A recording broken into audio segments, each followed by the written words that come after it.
Well, thanks for listening to the LCR Media Podcast, where we get to know the pros. I'm your host, LCR Naylor Taliaferro.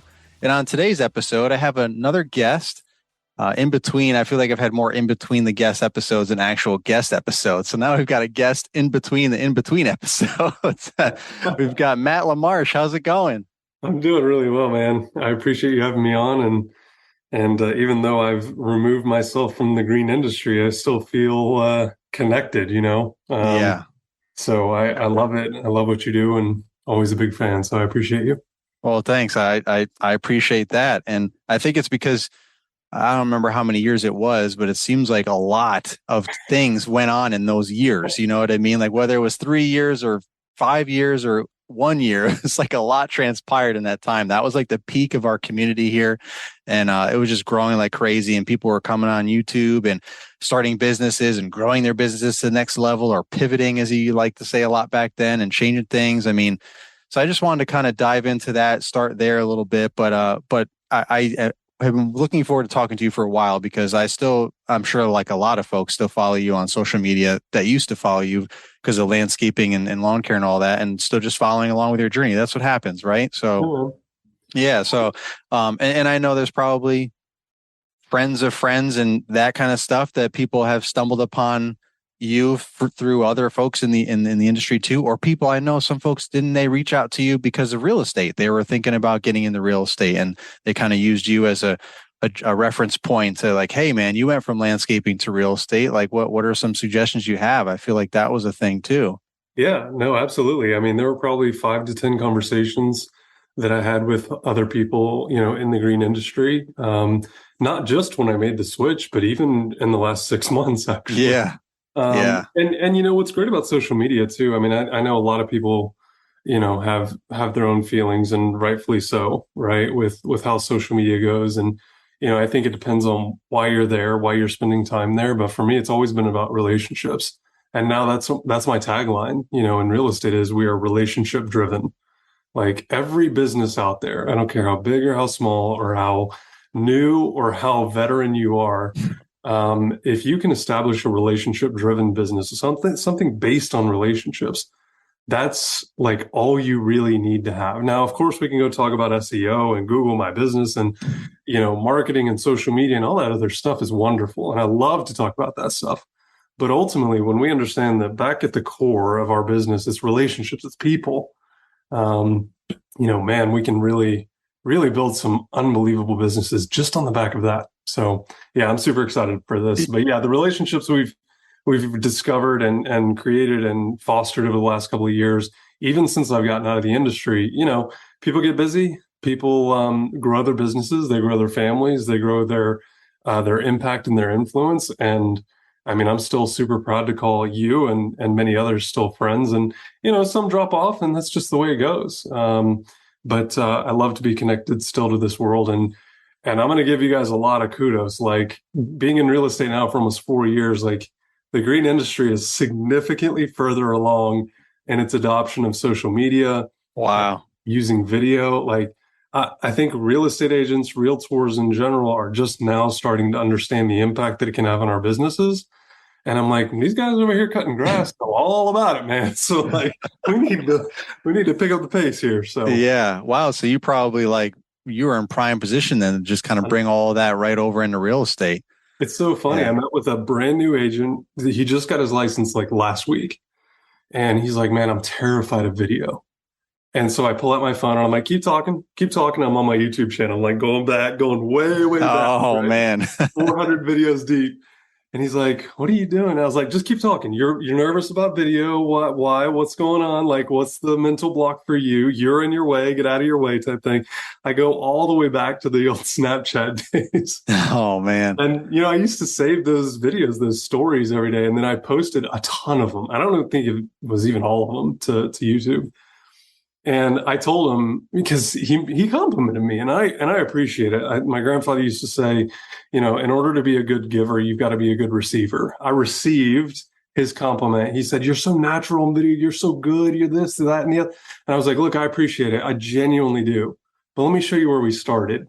Play. Hit that first video." And dude, it's cringeworthy to watch now. You know, those first couple of videos. but we all start somewhere, and that's 5, 6, 7 years ago. So Right. anyway, the long and short of that, though, is yeah, it definitely primed me for the position that I'm now in, the business that I'm now doing. Now the comfort level is so crazy that like people meet me and they're like, I feel like I know you. And I'm like, I feel like I know you too, because you watch the stuff. I know why you watch the stuff. And there's Right. something that translates there. It's really just a beautiful thing, honestly.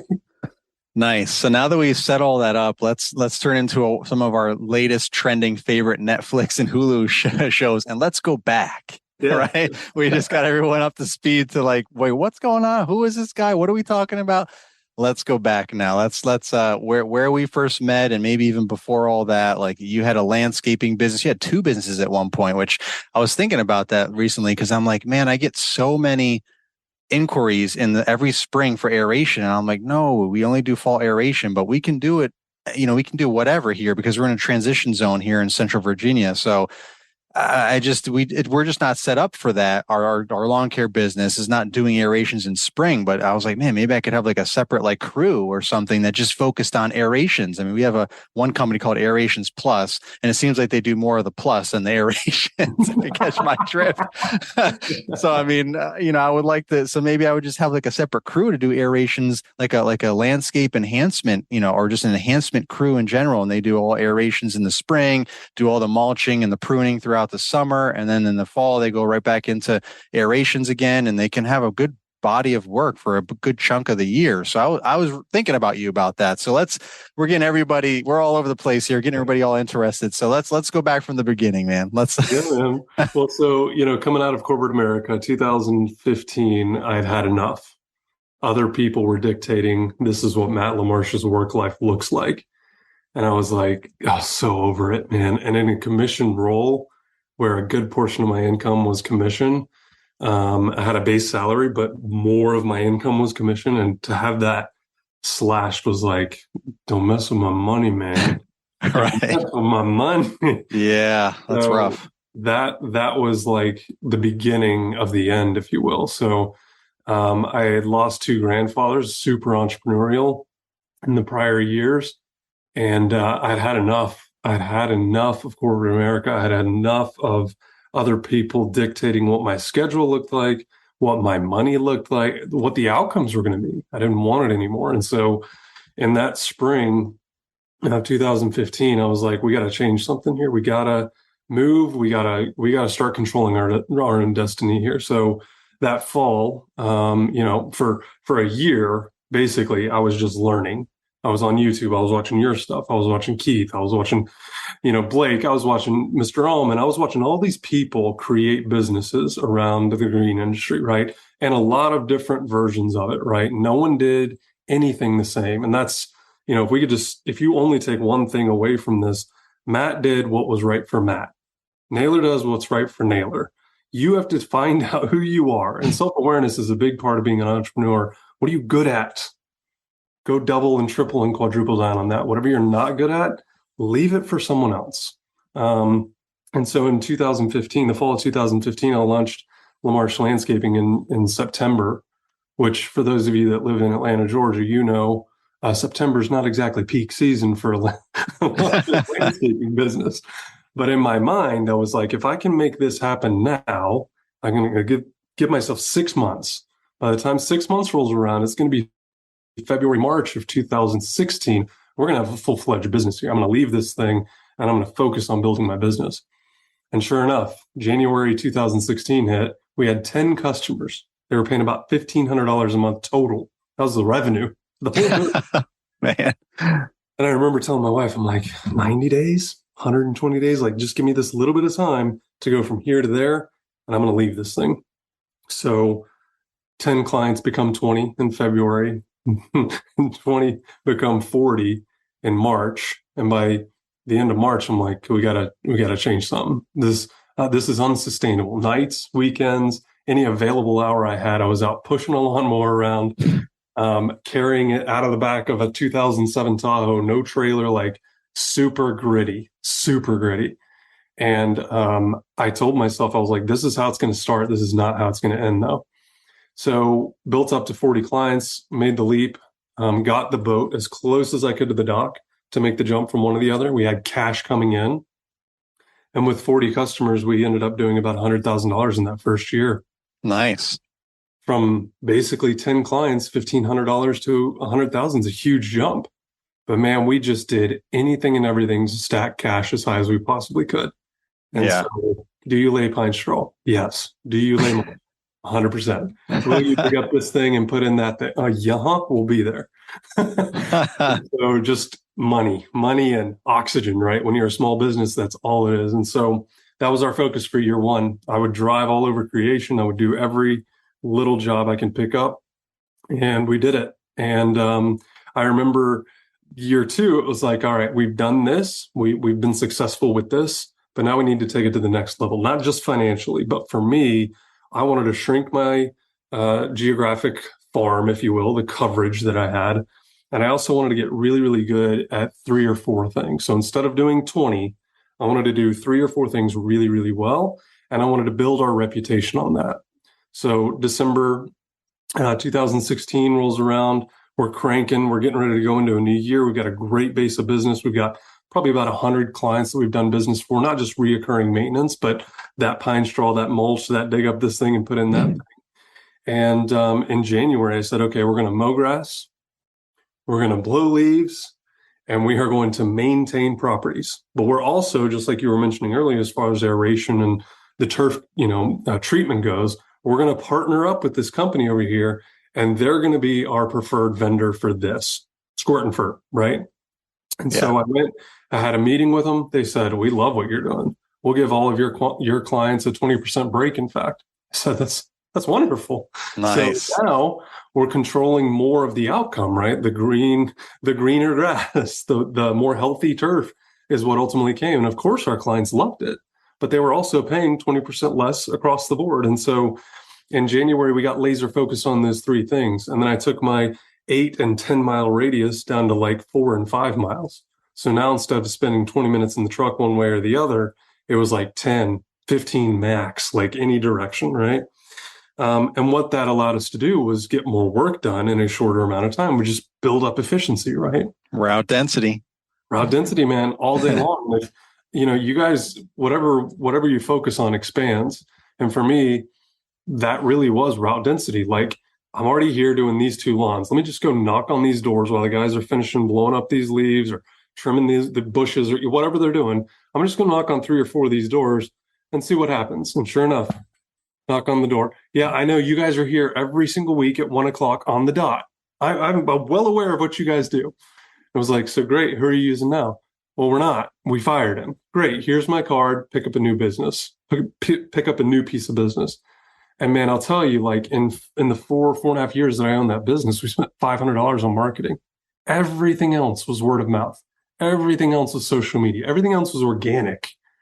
And it was just by our clients being out there. So the other thing that we really set in January was we're going to get more business from the business that we already got. And so for me, that looked like I'm going to go to Starbucks. I'm going to get me some gift cards, like 10 or 15 of them.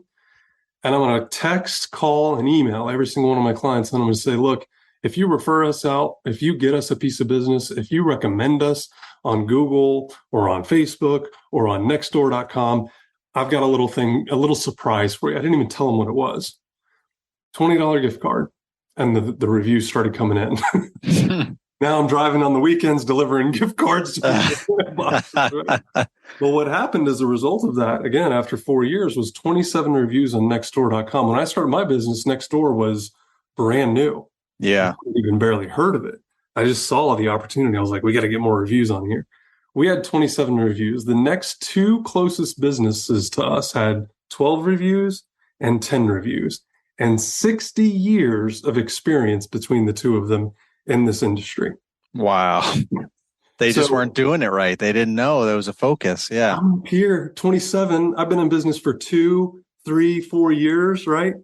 And then they look down at the next one. They're like, oh, 12 reviews? Oh, okay. 10 reviews? Ew, okay. I had more than the next 2 guys combined. And that was laser focused, man. I was like, we have good business. We're making money. We're doing well, but we can take it to the next level. So let's get our current clients to recommend us to their neighbors and their friends and the people in their network, right? And this was probably one of the harder things to come out of that was the phone calls of, hey, so-and-so referred me over to you guys, said you guys do a great job, love the product that you provide and the service that you offer. I'm over here. Can you come over here? That's outside our service area. I have a great recommendation for you though. Right. And I would just send them along. That was tough. Because Yeah. I was like, man, that's $250 a month. That's $6,000 a year. You just start running the numbers. And as a business owner, that's what you should do. Yeah. There's also this thing called opportunity cost where you got to measure when I drive this much further out and I'm only making this much more money. There is a point at which your time is significantly more expensive than the extra 20, 50, 100, $1,000 a year, right? Right. So we just got laser focused on that. Year 2 was amazing. It was challenging. There were a lot of no's. There were even more yeses, though, that came as a result of that recommendation and referral platform that we built out.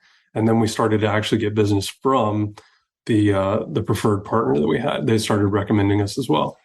Yeah. Well, I to that point, I've recently said over the last couple of years, had some examples of how I've dabbled in a new neighborhood and it just didn't work out the way that I was hoping it would. So I just had to like cancel that neighborhood because like I didn't get any more business in that neighborhood and I was driving. You'd figure I would say it was a $50 lawn, which it probably was around that time, small lawn, but like it was an hour total of my time to drive out there, mow it, and then come back. In that same hour, in a neighborhood that I'm already dominant in, that I have 20 something customers already in, I could get 4 more yards potentially in that hour at $50. That's $200 now so I'm losing $150 by just doing that one $50 yard. So I try to use that as a real example, so that people can hopefully understand like that extra time, it adds up because if you say no to those and you're leaving space open to say yes to the right ones in the same neighborhood, and like that's what you want. You're like, oh, my schedule's not 100% full yet. It's like, okay, well, but it's going to get full with all the wrong stuff if you're not focused on the right stuff, and it's hard. That's always been the hardest thing for me, for you, for I think everybody is saying no, right? But when you say no, then you're going to get more yeses of what you want and not just a hodgepodge of stuff just to fill your schedule. That's so true. Well, and when you say no, you're saying yes to something else, right? Right. When you say yes, you're saying no to something else. I mean, you and I were kind of talking before we got started here. Very, very few people go throughout their professional career, whether they're an entrepreneur or a W-2 employee for the biggest company in the world. Every single day that passes, you get less and less time. Why? Because you build your career, you establish career, you go through personal development, you build a family, you build a house, you build a business. There's more consuming our time every day that passes, even into retirement. Like for those of us that are hyperactive in building business and being entrepreneurs and small business owners, there's very, very small risk of us not just sitting around and playing golf, fishing, and whatever else in retirement. Like we're busybodies. Right. We like the action, Right. So I found that like I rarely talk to someone that's been busy in the past that isn't more busy in the future, right? Right. That's right. a pretty common theme we can pretty much establish. Yeah. But you're right. There's always going to be, things that we have to adjust along the way. And that first year was amazing because we made so much improvement. We made so much money. We made so much time. And really what it allowed me to do was go, all right, where do we need to focus? Like, where did that money come from? When I'm out cutting grass, man, it was flying. We were cooking, and that seemed to be our zone. It was like, this seems like a no-brainer, not to mention it's reoccurring revenue. Now, it's not the same as a $10,000 sod job, but man, the planning, logistics, I started adding up hours, and then year 2, it's like, adjust. Let's pretend we just started this business today. Now knowing what we know, what do we do differently, And that's why year 2 looks so much different. Ended up doing about twice the revenue that year. Nice. By focus and only focus. Yeah. So what made you transition out of that into real estate then? A combination of things. It's never as simple as like it was this one thing. Not when you're doing so good like that, right? Like, man. Well, and this is going to sound, even saying this, like every time I tell someone this story, even I question myself. Matt didn't make the right decision, right? Because before I started my business, I had this grand vision of 10 trucks and 10 trailers and 20, 30 guys out there just running, right? We were going to dominate Sandy Springs, North Atlanta here where I live. And I was going to shut down my competition, not because I don't love them and not because I don't want to compete, but because I wanted to dominate. I wanted to have this massive business, right? Because otherwise, what's the point? When you get in as an entrepreneur, you're like, we're going big or we're going home, right? Right. And I had this grand vision of what we were going to build. Well, about 3.5, 4 years in, I'm getting to a point where there's like 6 months left in my business that I didn't know was left in my business yet. We got to the 4-year mark and I had one phone call that was going to drastically change my business and my life, my professional life. And I was really good about networking, like really, really good about networking, not just with other industry professionals, but with people in my community. When I went to a restaurant, when I went to the grocery store, there were people that saw the green shirts and they saw the logo and they're like, oh yeah, I've seen one of your trucks over there. Or Right. I've seen one of your trucks over there. I'm like, it's the same, Right. same truck, same trailer. There's one of both.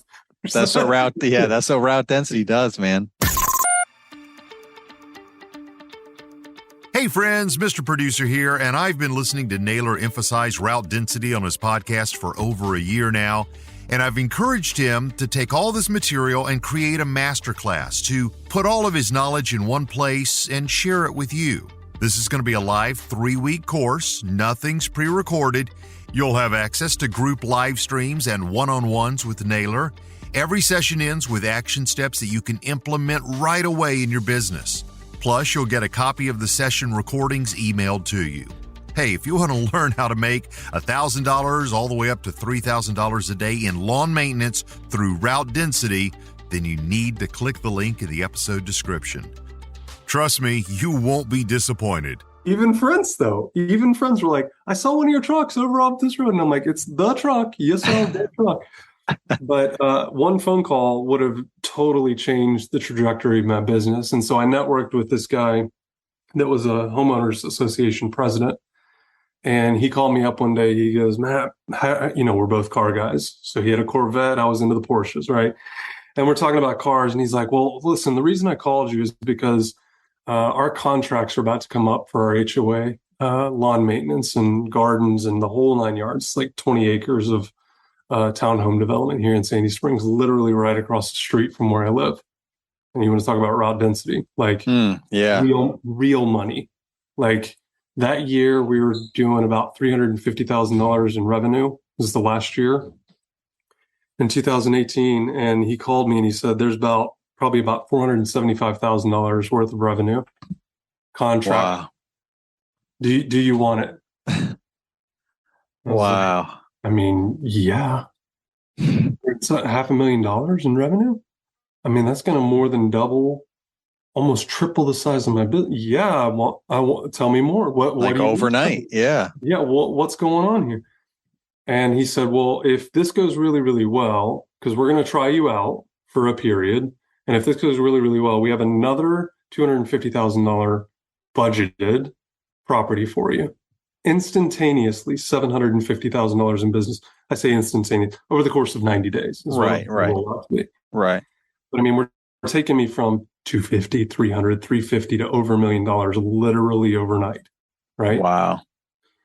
And I'll never forget. Thank God it happened the way that it did. I was in the process of hiring a new crew. We were going to expand. We were going to take it to the next level. Right. And one of these guys that was temporary with me for all of 4 hours, a blower, a $500 steel backpack blower, and a little can of mix on one of my clients' lawns, just walked off the job. And this is in October of 2018. Yeah, 2018. Walks off. The customer calls me and goes, hey, there's a blower out here, but gas can. I don't see your guys. What's going on? It's like, what? What are you talking about? Dude walked off the job after 4 hours work. And I'll never forget coming home, telling my wife about these great opportunities that were ahead of us, that the business was about to explode onto a whole different level, and feeling this little pit in my stomach of, that means I got to go get another truck and another trailer and more employees and more risk. And this part of me was just like, this is not it. This is not the direction. This is not what everything I hoped and thought and dreamed this thing was going to look like, right? This isn't it. Mm. And the back and forth starts. You're like, yeah, but if we make it work this way, we can try these things, and we haven't tried that before. So let's try. But then over here, it's like, this is $1 million riding on this. Like, what are you talking about? This is a massive risk. And you just had a guy walk off the job. You can't even hire people, right? Because the self, self-doubt built in, the self-confidence of, I'm good here, but am I good here? I mean, dude, there were so many sleepless nights in that like 2-week period. Long story short, 2 weeks goes by and I call the guy back. I'm like, I can't do it. My name's on the side of that truck. It's on the side of that trailer. I don't want my reputation on this. Yeah. And I'm only telling you this because I've got to be honest with you.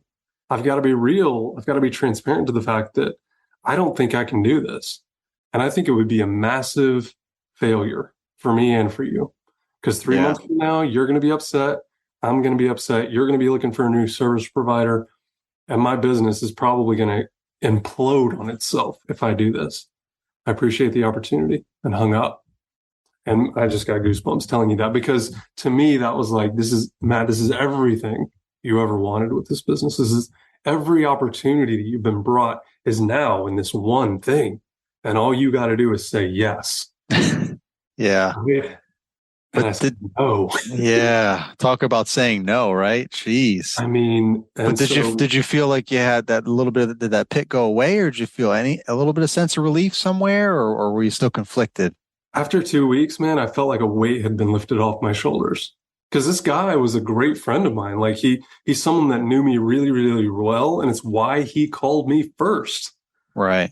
And for me to call him back, and I flat out told him, I was like, this is going to disappoint you. And it might end up disappointing me in the future, but I know who I am right now. And I know what I can grow to be. I'm not there. I can't do it. I don't feel good about it. And I'm sorry to disappoint you. She said, Matt, the only disappointment would have been 3 months from now if you hadn't been able to handle the work and, the labor and everything else. So, and that's exactly what I've gotten that same feedback from in the past when I've had similar conversations with commercial properties, and I'm all gung ho and excited, like, oh my gosh, an opportunity. When I actually think about it, I'm like, wait a minute, man. Like, we can't even find and keep good employees right now, like for like what we have. And this was just like you said, when the wheels start falling off all over the place. I just was honest with them, and they're like, well, I appreciate your honesty. Thank you. Because they would rather not go through this helter-skelter situation and have to be a part of that train falling apart. They want their property to be maintained by someone consistent, so yeah. So true. Yeah. So then somehow real estate popped up, or you were thinking of, like, you've always thought about real estate, or how'd that become a thing? Yeah. So my wife actually was an agent when we first got married. So we've been married about 15 years. And when we first got married, she was on commission only, and I was the one with the stable, quote unquote, job. And so, 2007, we got married. For those of you that were around real estate or knew anything about the economy in 07, 08, and 2010, things were bleak. And she had an opportunity to get out of real estate and took it. And thank goodness she did. We became investors in 2007. And it was right as things were starting to turn, but we bought our first home. So when I say we're investors, we bought our first home in 2006, basically, and we got married in 2007. That's when we both became investors. But on the flip side of that, the metaphorical side is we both got into this mindset of, we're going to be real estate investors. We're going to take this home. We are going to pay it off. This will be our first rental property that will start to actually produce income to pay us for years and years to come, right? Because a house can be two things. It can be an asset, or it can be a liability. As an asset, it pays you. As a liability, you're paying for it. Now, real estate's a phenomenal investment. Don't get me wrong. As a real estate agent, I can tell you, real estate's a phenomenal, generally speaking, investment, whether it's from the investment perspective or your primary home. Typically, it goes up in value, historically at least. The interest rates, even though they're higher now, have been ridiculously low. I mean, if you look back a year ago, they were in the twos. go Google historical interest rates on homes for the last 30 years. You're going to see that 2% January of last year, and then you're going to see 2s, 3s, 4s, 5s, 6s, 7s, and 8s for the rest of that 30 years. Wow. So yeah, we got into the mentality of we're going to be real estate investors and not the flash in the pan, get rich quick. We're going to do this slowly. We're going to do it very methodically. I'm a huge fan of Dave Ramsey and have been ever since he got me out of debt several years ago. And I started saving for emergencies and preparing for my businesses. And I mean, just everything, right?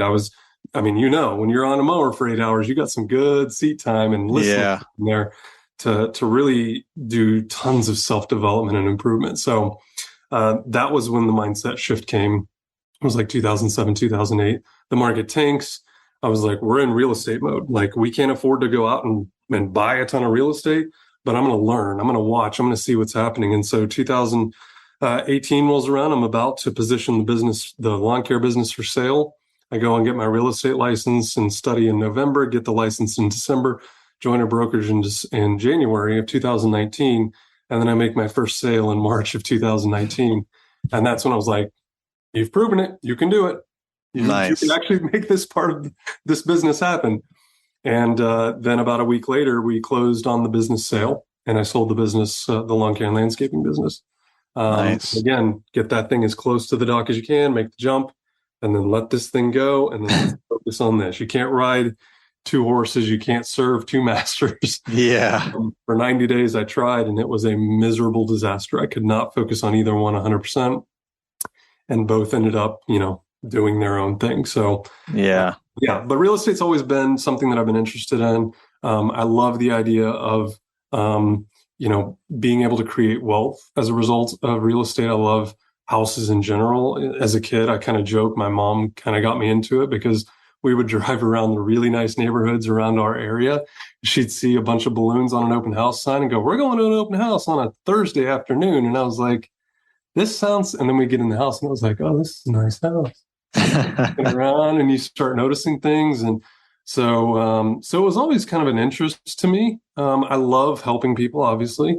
To me, watching the excitement around a first-time home buyer or the person that's buying their first investment property, like that excitement is exciting. It's fun to be a part of that. But people believe in real estate. People think that it's a good, safe investment, and it is, historically speaking. So, the helping people, I always had an interest in it. I have a lot of friends that are architects and designers, and, it's always been a fascinating field to me. And so looking at getting my license was like, well, I think I can do this. I've got a pretty solid network. I think your network is your net worth, and how relationships will get you into rooms that money never could. And I think that especially in the green industry, like that's a prime example. Like, think about the people that you look up to in this industry and the access and the proximity that you have to them. You have 14-year-olds out there that are going to build $20 and $50 and $100,000 businesses next year in 2023. Wow. Let that marinate for a second. 14,000, 20,000, 50,000. There are people in their 20s that don't know how to do that. There are people in their 40s that don't know how to do that. So I think this industry is really cool because it gives the people that are really willing to put in the work, put in the effort, unbelievable upside. And your greatest wealth building tool, first and foremost, is your income. So, being able to turn that into investments and real estate and whatever your dream and desire is, you've got an unbelievable opportunity in this business. You just have to be super smart, and you have to surround yourself with people that are smarter than you. That's one thing I've been really good about. I'm not the brightest bulb in the chandelier by any stretch, but I got around some really great people that had been there, done that, got the t-shirt and the hat.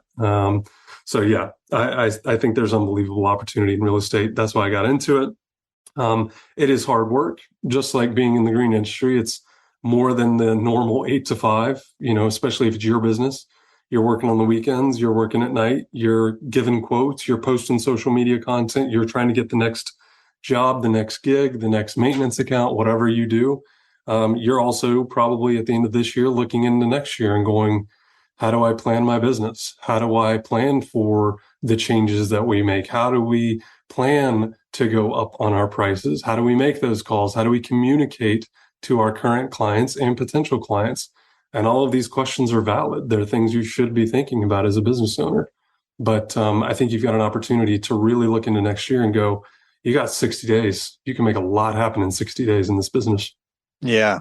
That's a great transition, though, talking about it's hard work and a lot of time and everything else, right? Because that was the other part that I wanted to transition into, is talking about, time management and quality of life and the whole balance of all that. And I know back in 2018, when I was there doing my Get to Know the Pro series on YouTube, which those of you listening, I'll put the link in the episode description so you can just click on there and watch it and actually see Matt's business in person. And, the whole setup, his trailer and mowers and all that stuff back then. But we also focused on that episode a lot about this. What we're going to get into hopefully now is talking about time management and quality of life and just the whole balance of it all. Because, and the last thing I'll say is, you've probably seen some of these memes or, social media posts about people leaving there. I left my 9 to 5, 40-hour a week job to work, 80 hours all day, every day, right? To start my own business and work 80 hours or something, it's like, but there's an argument there that you might have been miserable, whether you worked 40 hours or 30 hours or whatever, doing something that you hate.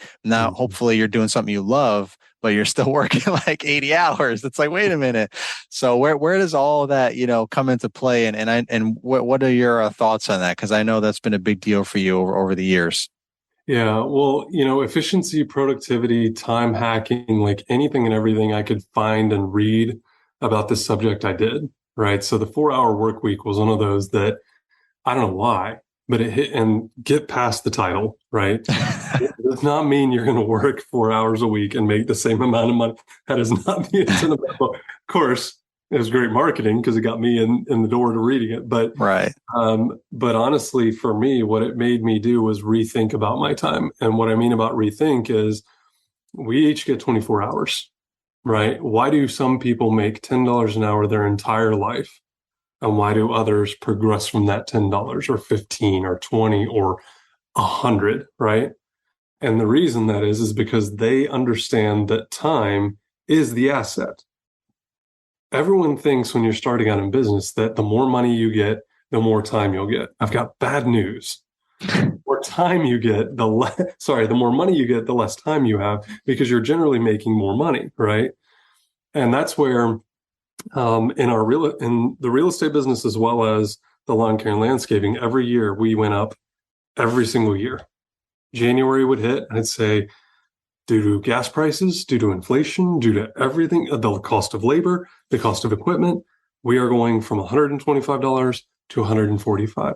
I understand if you no longer want to continue your business with us, we appreciate your continued support. Have a wonderful day. It's literally that easy. Do you know why? Because they're getting that email from everyone. Your Verizon bill goes up, your AT&T bill goes up, your gas bill went up, your water bill went up. Like, that's just life. The price of things goes up. And if you're really good and you demand a high value on your time, you barely have to explain this.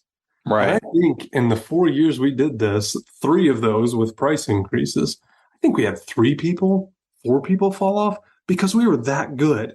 Now, if you're not that good, get that good and then go start charging more. Right. Because your time is fleeting. Again, you all got the same 24 hours. And so for me, really understanding that the time versus money argument is not an argument at all. I would rather have time than this much money. But less money is like, well, no, that's not an option. I got to have this much time. I need to get this much money. And if I got to sacrifice a little bit of this time to get this much money, then we'll sacrifice that time. But it's going to be a very short season of that. And that's why I overlapped both of my businesses. I went from corporate America into the lawn care and landscaping. There was a 6-month overlap. I was working both of these things. And then same thing into real estate. I was working this business for 90 days, sold it right here in the middle, and then started in real estate. And that was the best advice I got from some really, really successful people was do not jump in. Do not, the boat's 5 feet away. You're like, I can make that. When it's a foot away, you just do this. And you step right. That's exactly what we did. We had money coming in from this business and we let that one go. And then this one, when it had our unadulterated focus, shot through the roof. Toro's brand new battery-powered Revolution Series products are changing the lawn care industry. With all-day runtime from the innovative HyperCell battery system, you can expect to power through your entire day, every day. Head to revolution.toro.com to see how Toro is transforming the game with the latest equipment innovations, or click the link tree in the episode description to get you there fast. So for me, the productivity really comes down to your time management. What are you doing with your time? What are you consuming in that time? Because, we talked about this earlier. You have the opportunity when you're sitting on a lawnmower for 8 hours a day, or you're behind the wheel of a truck driving a crew around for 8 hours a day. You have these wide open. And so podcasts and audiobooks, and I really got like hyper focused on 3 or 4 different podcasts, but then I'd mix in a book every once in a while on personal finance and wealth management and time management and how to grow a business and how to do more smart organic marketing. And I mean, just all of this consumption. And even though you're doing one other thing or 2 other things, you don't realize, because the audio is so ephemeral, that it gets into you. And then you start living this way, right? It changes the way that you manage your time, that you manage your money, that you manage your business. And so we got hyper focused on that. So when I read the 4-Hour Work Week, it was batching. So I take my emails and I'm in it twice a day, even now in real estate, twice a day, once in the morning, once in the afternoon. Now, caveat here is if I'm expecting an email, if I have a response coming in, I will respond. But I'm selling houses. I'm not curing cancer over here. Right. If they need a 24-hour response, they are guaranteed to get that. Guaranteed. But more often than not, it's 4 hours or less. Yeah. Go knock on all of your clients' doors and go, when you call me, how often or how quickly do you expect me to respond? I guarantee most of them are going to say, give it a day or 2. Because that's what I expect from my lawn guy and from the guy that I work, the contractor that I work with, those my plumbing and my electricity and everything. Like, give me a day or 2. Okay. I think that's reasonable. Now, where you get into like the irrational, consumers, if you will, I didn't work with those people. I didn't work with, it took you an hour to call me back? Yeah. Goodbye. Sure did. I've got other things to do. Goodbye. Like, that's totally unreasonable. And I don't want to work with those people, So, yeah. But really batching became a big thing. So email twice a day, returning phone calls once a day.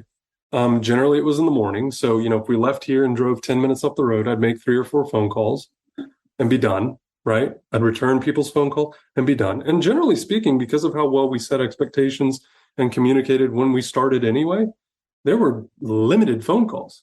So 2 or 3 was rare. I might do 2 or 3 a week, on just follow up and stuff. But batching, put these things together. You're in that mode, knock it out. Email, knock it out. Phone calls, knock it out. Respond to the text, knock it out. Because what happens is if you do it now, and then another one comes in, you get that notification like, oh, what is it? What's happening? Okay. Now what's happened? 2, 3, 4 minutes have gone by. And I got a Snapchat or an Instagram notification. I got to see what that's all about. Dude, turn it all off, especially in that prime time dollar making hour. For me, that now is in real estate, like 9 to 12. I have appointments in the afternoon. I go see my clients, and this is either in my car or it's in my pocket. It never comes out when I am with my client, right? So whatever your dollar productive hours are, focus. Again, focus on what you are supposed to be doing. Make your calls, focus on the calls. Make your texts, focus on the text. Email, same thing.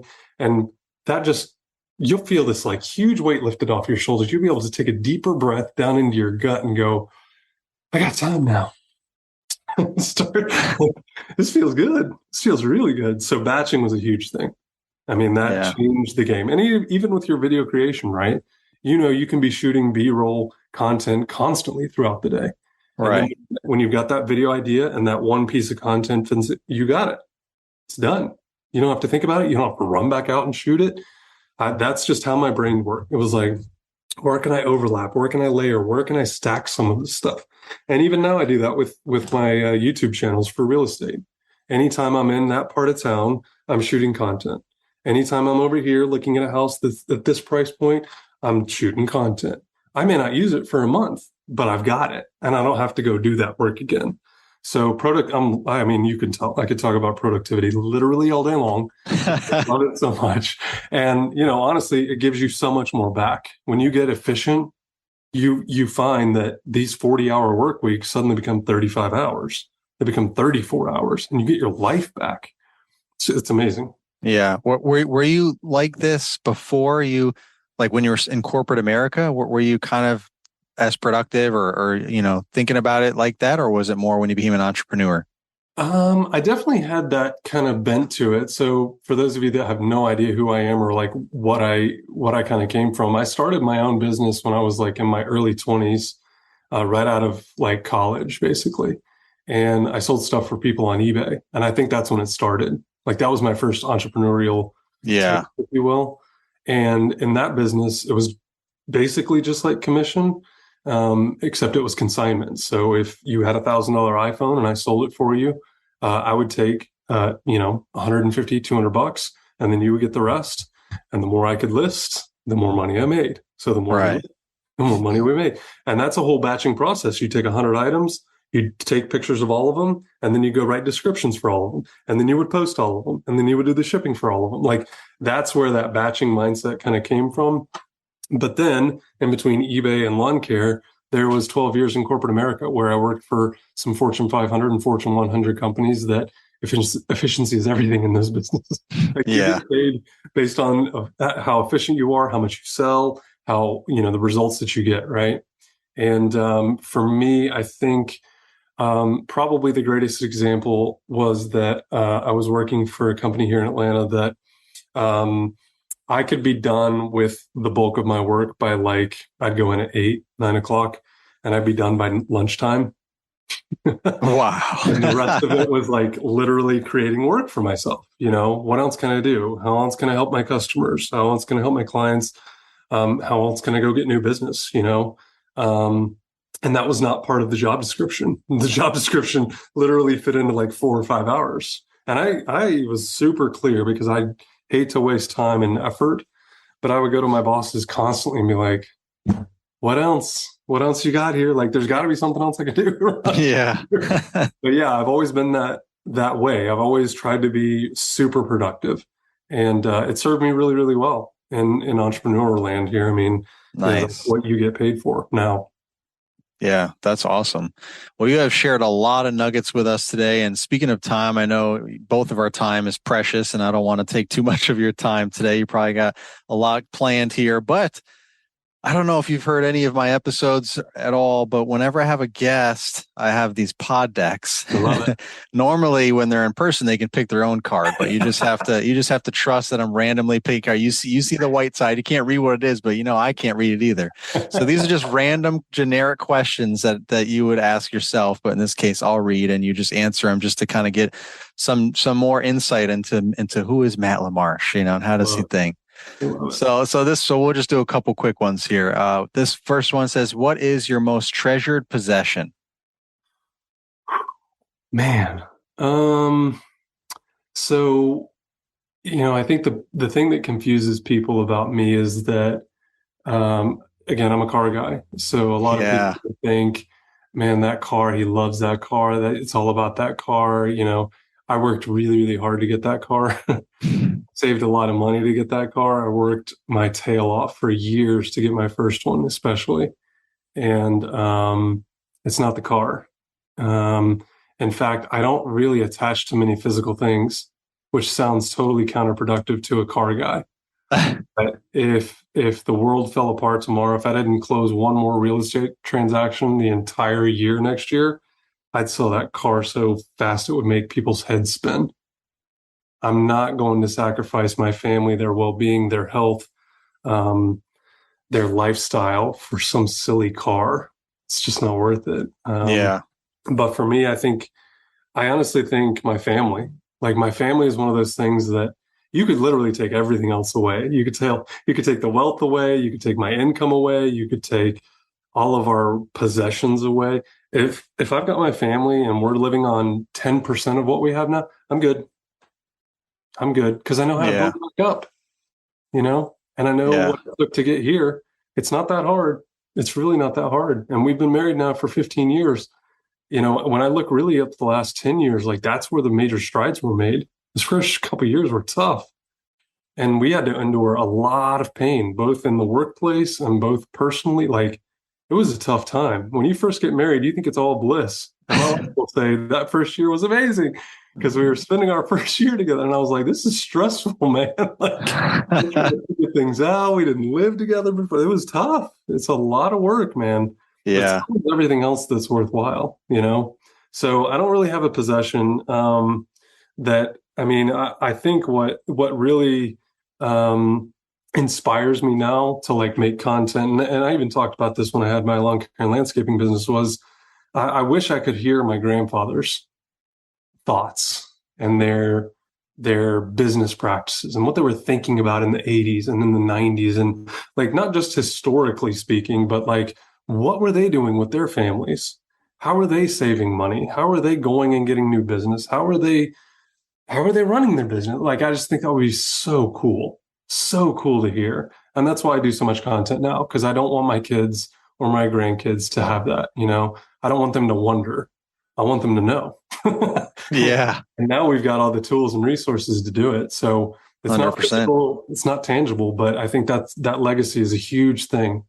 And I've been super blessed in our family to be around some amazing people and to be given so much that the least I can do is continue that pattern. Nice. Good stuff. All right. One more here. This says, if you had to teach a class on one thing, what would you teach? Probably personal finance. I'm so passionate about it. I mean, it took us a long time to figure out, to get our bearings financially. And me and my wife are very different. I'm the spender. She's the saver. I'm the numbers nerd. And she just was like, look, as long as you're taking care of it, we're good, right? Right. She's always got a say in it. But as long as you, like, we're looking at the tournament yesterday, this is where we are. This is where we're going to be. Are you good? You're good? Okay, good.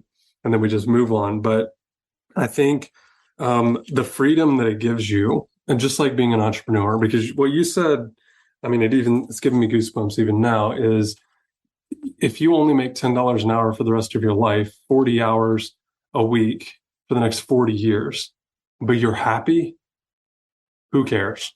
Who cares? Right. You can actually still retire on that, believe it or not. But if you make $400,000 a year and you hate what you do, and you hate the people that you work with, and you hate the clients that you serve, and you hate getting up every morning and going to work, you'll never be happy. You'll never, ever be happy. And so I think Gary Vee says, I was just going to say that. Yeah. How you go about it, right? Yeah. Not how much, but how you go about it. And that's all I want people to remember, because we are saving and investing to be ridiculously generous in our retirement years. And I cannot wait. I cannot wait for that. Nice. Well, thanks, Matt, for taking almost an hour out of your day to chat with us here. Yeah, a lot of great knowledge there. It's always great catching up with you. I know we'll like each other's posts, chat here and there, but we haven't been able to have a nice in-depth conversation like this and kind of get caught up to speed and get to share it with everybody as well. So thanks again for all those great nuggets. Where do you want to direct people if they want to follow along? Just check you out on social media. Where are you at? What are you doing? Yeah, I probably spend the most time on Instagram, honestly. Stories, posts, reels there. Obviously a lot of it's real estate related now. So if you have no interest in that, I try to limit that, because most of my clients are like, why do you post about real estate stuff? We know you're a realtor. But it's the car stuff. It's business stuff. It's inspirational stuff. It's money stuff. I mean, we cover, if I'm going through it in my day, that's generally what I talk about. and especially at the end of the year here, I think a lot about business planning and futures and financials and how am I setting up this next 90 days to go into next year just screaming, not just in my business, but in our financial world, in our family life. We're planning. It's funny, my business coach got me planning vacations first. She's like, you got 52 weeks next year. How many weeks of that is vacation? And I'm like, probably 3 or 4, maybe 5, if we get super lucky with timing in school and everything else. Nice. And, that really changed my mindset around time. And when you got 4 weeks gone, it's like, well, now we don't have 52. We've got, 48, and then you take Christmas out, and then you take New Year's out, and then you take Thanksgiving out, and all of a sudden you're down to like 35, 40 weeks, and you're like, we got a lot of work to do. We got less time to do it. And so yeah, man, I think Instagram's the best, probably at Matt.LaMarsh, LaMarsh. Nice. And I'll put that link in the episode description as well to make it quick and easy for everyone to click on that, and they get to know the pro episode so they can see some of the backstory there in your lawn and landscaping days, and just go from there. So thank you to the Toro Company for sponsoring the LCR Media podcast as always, and thank you, Matt, for joining us today. We appreciate it. My pleasure, man. My pleasure. Always good to see you.